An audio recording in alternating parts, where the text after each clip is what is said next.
Welcome to today's deep dive into the world of mixed martial arts, a universe where every punch, every taunt, and every surprise twist writes another chapter in an epic saga. Right now, the UFC is buzzing with controversies that are as unpredictable as they are captivating. We're not just looking at fights, we're peering into personal wars, career-defining moments, and the kind of raw ambition that sets fighters apart from the rest. Are we on the verge of a monumental shift in the sport, or is this just another bout in the endless pursuit of glory?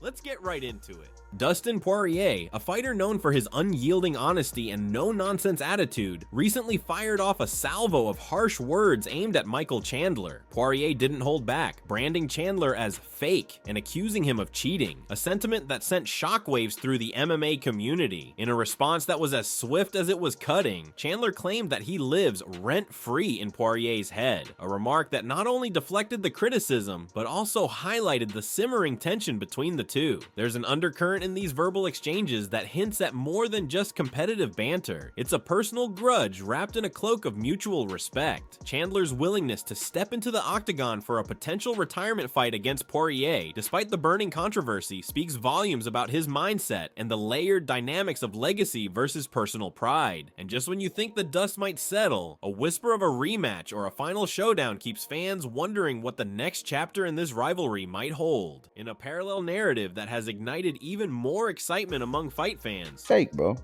And he might be a good person at home, but my personal experience, he's fake, man. And he's a cheater. And then, dude, bro, I could go on for days. I get so amped up about this. Tony Ferguson has been officially paired with Dylan Dennis in a bout that promises fireworks. The announcement of this fight has not only validated years of anticipation, but also thrown a fresh challenge into the mix. Fans, ever the passionate observers of the sport's unpredictable nature, are already debating the clash of styles that these two fighters are known for. There's something electric about the idea of two polar opposites colliding in the octagon, a strategic dance where one misstep could prove fatal, and every move is scrutinized under the unforgiving glare of public expectation. As the date for this encounter remains to be finalized, the suspense continues to build, with each day adding a new layer of speculation and strategic posturing. Just as the verbal and tactical battles are heating up between Chandler and Poirier, and as Ferguson's upcoming bout builds its own momentum, another story is unfolding on the horizon, one of redemption and fierce determination. Justin Gaethje, who suffered a humbling knockout loss to Max Holloway, is preparing for his moment of resurgence. The upcoming rematch against Rafael Fiziev at UFC 313 isn't just another fight on the calendar, it's a statement.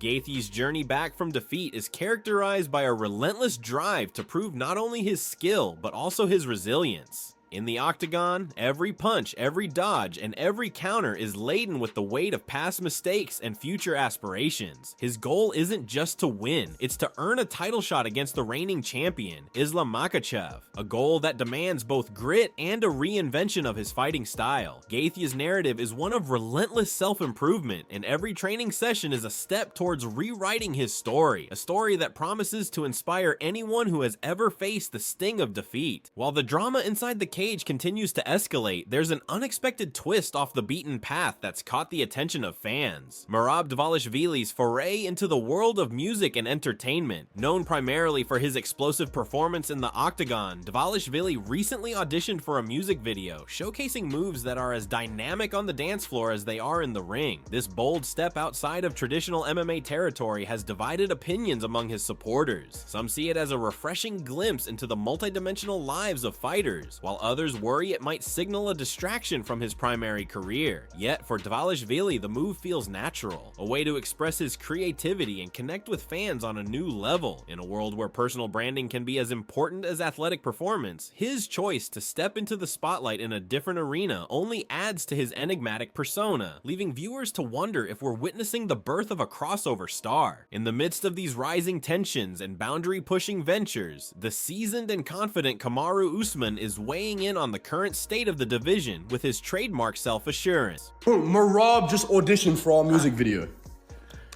Hello, I am Merab Dvalishvili. That's the bit. UFC bantamweight champion, and I will be auditioning for Who We Are music video. And I love dancing much as I love fighting.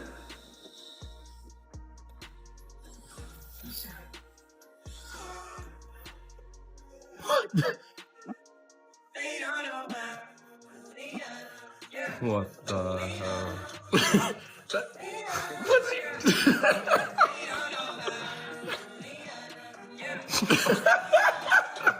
Yo. What?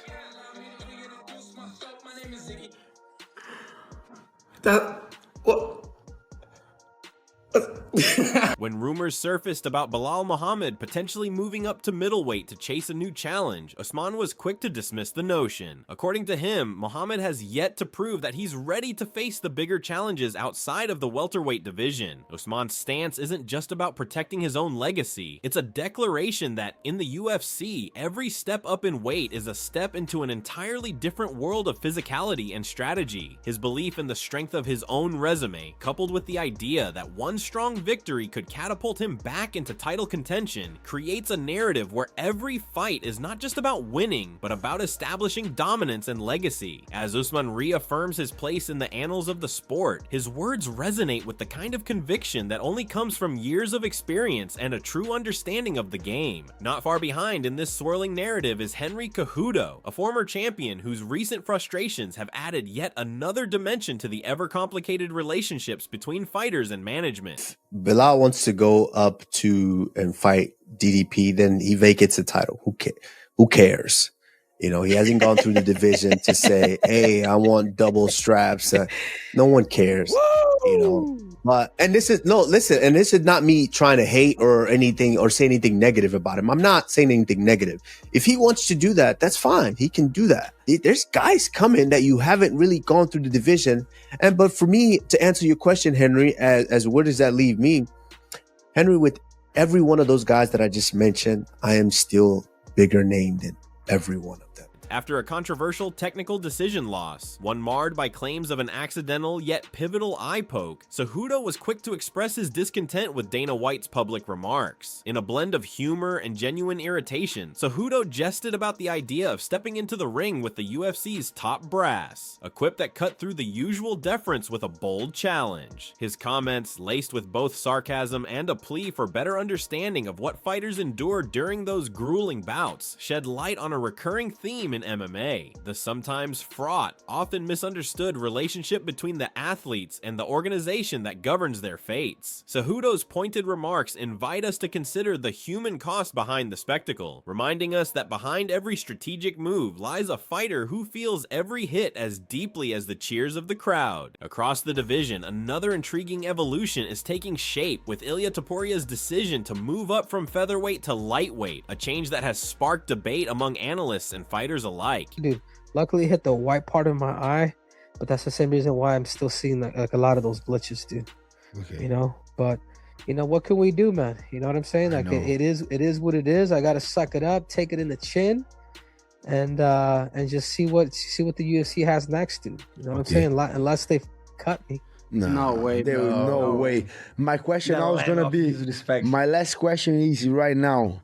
Who do Henry Cejudo wants next? I don't care about Dana White saying, I don't care about the UFC. Who do you want next? You want to run it back? What do you want to do next? I want to fight Dana White, bro. Not so easy. I mean, I hope Dana can take his promoter hat and be a fighter for a day, so he understands like this game that we play. For some, this move is a natural progression, a decision born out of the realization that the limits of one weight class no longer serve as a ceiling to his true potential. For others, it's a risky gamble that could shake up the established order of the division. Voices like Chael Sonnen have weighed in, suggesting that before Topuria can be considered for a title shot against Islam Makhachev, he should first prove his mettle against established contenders such as Charles Oliveira or Arman Tsarukyan. Meanwhile, fighters like Justin Gaethje have pointed out that transitions between weight classes are part of the sport's unpredictable nature, a test of adaptability and willpower. In Topuria's case, every new fight will be a testament to whether the move represents a strategic evolution or a misstep in an already unforgiving arena, not to be overshadowed by the evolving rivalries and career moves. Well, listen, I think with Topuria, it's just a matter of fact he can't make the weight anymore, and he feels comfortable at 55. He's not ducking anybody. He's not, I don't think. I don't think that's what it is. I mean, Marab told me that months ago. He said Ilya's not making the weight anymore. I mean, that's what he told me. So I got to go by his word. And, Yeah, I think that's the end of the story. I think people are going to start to read into it and come up with whatever narrative they want. But, you know, it's like Aljo. Aljo did not want to make that 35, man. He just didn't want to do it anymore. Alex Pereira has quietly made headlines with his decision to forgo training with Jon Jones, a choice that might seem counterintuitive to some fans who thrive on potential dream matchups. Instead of aligning with one of the sport's most iconic figures, Pereira is focusing on carving out his own path, a move that signals a clear prioritization of strategy over spectacle. While the possibility of a future encounter between Pereira and Jones continues to spark wild speculation, his current stance suggests that the path to greatness sometimes requires difficult decisions. He remains open to the idea of collaborating in training environments after a potential fight, a notion that underscores his pragmatic approach to building his legacy. In a sport where every training partnership can alter the dynamics of power and performance, Pereira's calculated choices serve as a reminder that success is often found in the details. The long hours in the gym, the strategic adjustments, and the willingness to walk away from shortcuts in favor of genuine growth. As we step back to take in the full panorama of today's MMA landscape, one thing becomes abundantly clear: the narratives we're witnessing are as multifaceted as they are explosive. Jon Jones wants to fight you. What was your reaction to that? Bom, é pouco surpreso, né? Porque eu já tinha pedido, né, para lutar no peso pesado, mas não tive nenhuma resposta. Então a gente, junto com a minha equipe, meus empresários, eu mudei, né, pouco aí os meus planos, né? Mas agora eu não sei o que vai acontecer. Preciso de uma resposta da organização para me fazer os meus planos. I was a bit surprised because I had asked to fight at heavyweight. I didn't get much feedback. You know, we ended up changing a little bit our plans with our management team, but now that Jon Jones wrote that stuff, we have to see what the organization's going to say.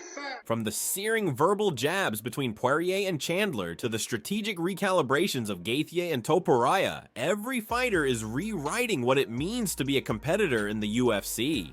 These aren't just isolated events, they are the interconnected threads of ambition, rivalry, and raw human emotion that define the sport. Each controversy, each career pivot, and every passionate outburst is a chapter in a much larger story. A story where the line between personal vendetta and professional duty is often blurred, and where every fight is a battle not only for victory, but for legacy. Looking forward, one can't help but wonder what the next twist will be. Will Poirier and Chandler eventually settle their score in a definitive showdown? Can Gaethje fully rebound and claim his rightful place among the titans of the sport? And what of the unexpected ventures, like Dvalishvili's creative crossover, that remind us that fighters are not one-dimensional warriors, but complex individuals with diverse passions? The future of the UFC is being written in real time, with each bout and every off-the-cage move adding layers of intrigue and excitement. For the fans, this isn't just entertainment, it's an invitation to witness history as it unfolds. The anticipation builds not only from the sound of gloves hitting the canvas, but also from the weight of every personal story behind those punches. Every rumor, every bold declaration, and every quiet moment of determination is a testament to the heart and soul of a sport that refuses to be confined by boundaries. So as the UFC gears up for more electrifying matchups and more unexpected narratives, remember that every moment in the octagon is more than just a fight. It's a story of resilience, a story of ambition, and a story of passion that connects us all. In a world where the stakes are as high as the emotions, one thing is certain: the journey of these fighters is far from over, and the next chapter is just around the corner. Stay tuned, keep your eyes peeled for those subtle cues in every post-fight interview and every behind-the-scenes glimpse, and join us as we continue to unravel the mysteries of the UFC.